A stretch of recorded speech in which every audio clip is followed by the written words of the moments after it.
Okay, joining me now from the Jordanian capital is Shaina Low, who is the Norwegian Refugee Council's communications advisor. Welcome to you, Shaina.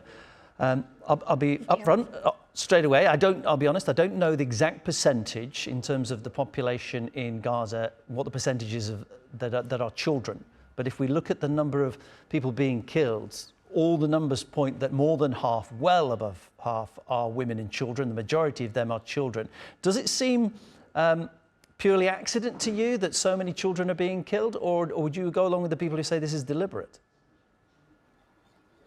Well, first of all, 50% of Gaza's population is children under the age of 18.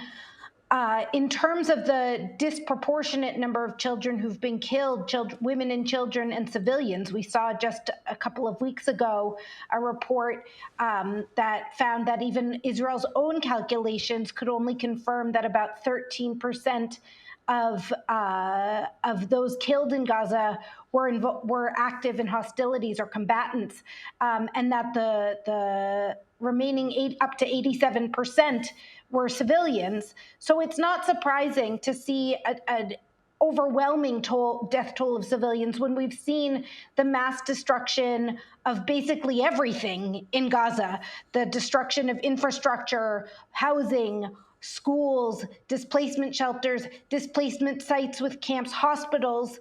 And so it's not surprising at all, and now we're seeing this engineered famine that is 100% man-made and could be stopped at any moment if aid were just allowed to access. It's no accident that children are dying when we're seeing that everything needed to sustain life in Gaza is being destroyed. As you said, you used the phrase there, it's no accident, that the starvation is clearly deliberate coming from Israel. What about the accusation, which is that Israel is trying to stop Palestinians to have the ability to regenerate their population by the targeting of children, killing out the next generation, by the targeting of women to stop reproduction, that this is a deliberate attempt to basically kill off any reproduction? What's your opinion on that?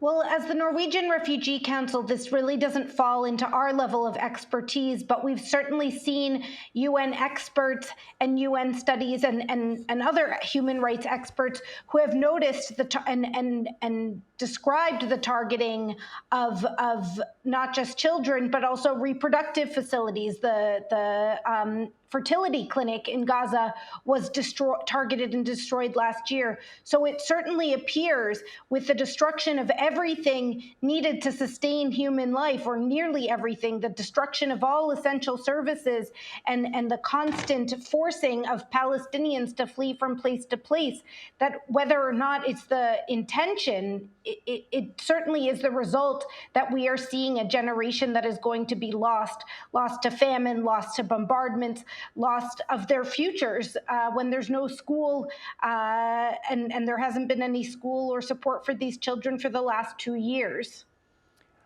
When we look at the pictures that we've been getting out of Gaza, it reminds me of a previous famine a few decades ago in Ethiopia, of children who reduced, it's a cliche, literally skin and bone, and the children seem to be suffering actually even more so than the adults, even though we know adults will sacrifice any portions of food they get to give to their own children. This must be tough to watch.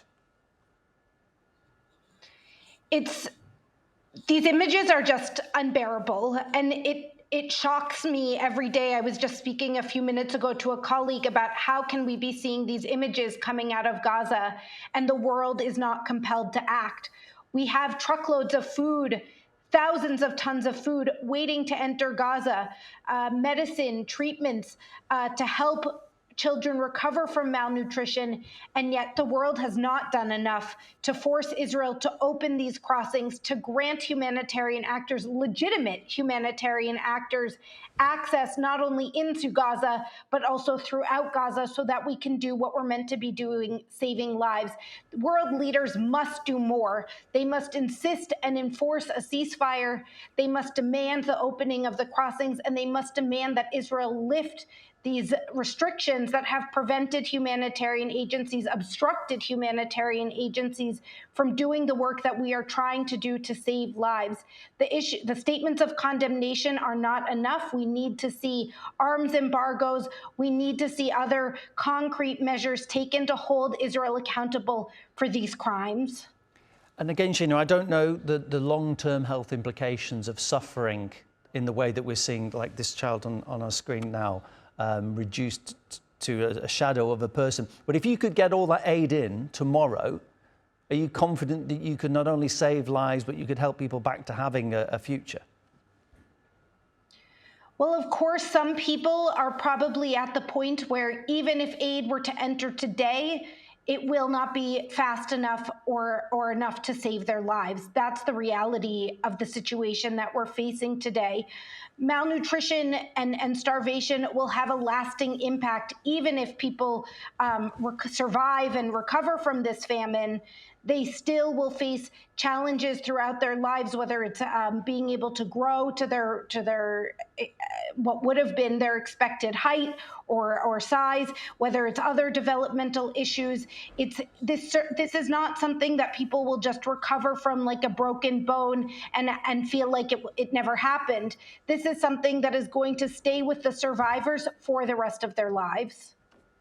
Shaina, thank you so much for giving us the benefit of your knowledge and expertise. It's extremely informative. Shaina Low is my guest, and she is the Communications Advisor for the Norwegian Refugee Council. Thank you.